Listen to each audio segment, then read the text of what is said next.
مجھے ایک فون آیا پچھلے سال کی بات کہ جی آپ سے درخواست ہے کہ فلاں جگہ آپ ہماری محرم کی 10 دن کی مجالس پڑھ دیں، انشاءاللہ ہم آپ کو خوش کریں گے۔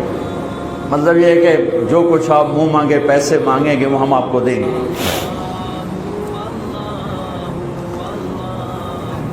میں نے کہا میں نے نیت کی ہوئی ہے اللہ اس کے رسول کے گھر کا مراسی بننے کی۔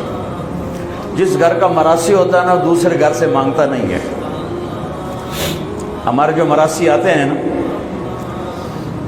تو میں کبھی انکار کر دوں نا تو ہمارے قریب 3-4 قومیں حراج، سنپال اور ہم پرانی قومیں، تو وہ کہ اچھا ہون موڑا سی حراجاں دے بوئے تے جا منگیے موڑے کیڈے شرم والی گل ہے توڑے واسطے، مجھے توڑے واسطے کیڈے شرم والی گل ہے، اسی حراجاں تو جا منگیے، اسی سنپالاں تو جا منگیے، اسی توڑے پیو دادے دے میراثی آئیں، اسی توڑے کو لینا ہے۔ تو وہ ایسی بات ہوتی ہے کہ انکار کی گنجائش نہیں چھوڑتے۔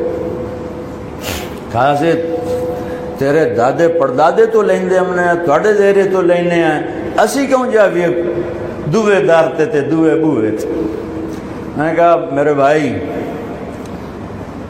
میرے لیے تو سارا سال ہی محرم ہوتا ہے، میرا کوئی بیان اس گھر کی تعریف سے خالی نہیں ہوتا ہے، کبھی کوئی نکل جائے بات ادھر ادھر تو وہ الگ بات ہے کہ میں نے نیت کی ہے کہ میں اس گھر کا مراسی بن کے مرنا چاہتا ہوں۔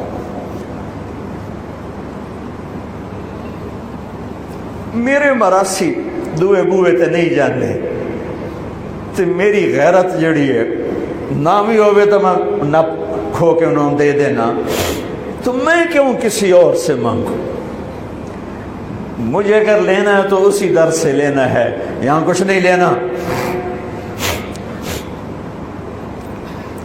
بنو امیہ کا بادشاہ ہشام بن عبد الملک طواف کر رہا تھا حج میں، حجر اسود پہ آیا، جگہ نہیں ملی، دھکے کھا کے واپس ہو۔ امام زین العابدین تشریف لائے تو ایک دم مجمع پیچھے ہٹ گیا اور آپ نے بوسہ لیا اور آگے چلے گئے۔ اس کے ساتھ شام کے عرب سردار نہیں پہچانتے تھے، وہ حیران ہو گئے کہ بادشاہ کے لیے راستہ نہیں دیا اور اس کے لیے راستہ دیا، یہ کون ہے؟ کہنے یہ کون ہے؟ تو ہشام جانتا تھا یہ کون ہے، تو وہ انجان بن کے کہنے لگا پتہ نہیں کون ہے۔ تو 7 فرزدق شاعر کھڑا تھا، کہنے لگا میں دسا کون ہے؟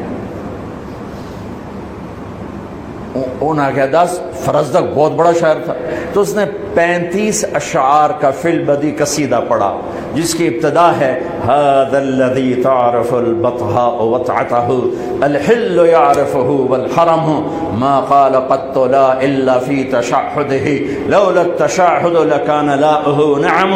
میں آپ کو 2 شعر نمونے کے طور پر سنا دیے ہیں۔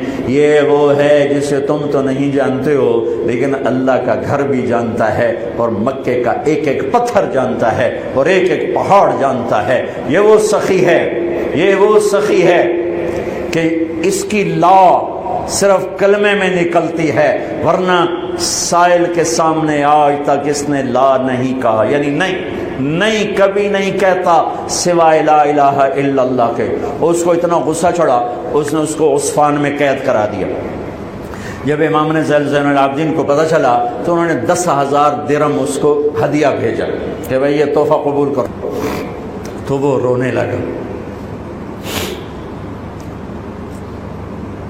وہ جو لایا تھا اس کو کہنے لگا امام صاحب سے کہنا میں نے ساری زندگی بادشاہوں کی تعریف کی ہے پیسے کے لیے، لیکن میں نے آپ کی تعریف کی ہے اللہ کو اور آپ کے نانا کو راضی کرنے کے لیے، مجھے آپ سے کچھ نہیں چاہیے، اس کا صلہ اتھے جا کے لینا، اتھے نہیں لینا۔ واپس کر دی۔ وہ بھی اہل البیت تھے تو انہوں نے فرمایا اس سے جا کر کہو تمہیں تیری نیت کا صلہ مل گیا، لیکن اہل البیت کے گھر سے جب کوئی چیز نکل جاتی ہے واپس نہیں آتی، تو میری منت ہے تو قبول کر لے۔ پھر ان کی دوبارہ بھیجنے پر اس سے قبول کیا۔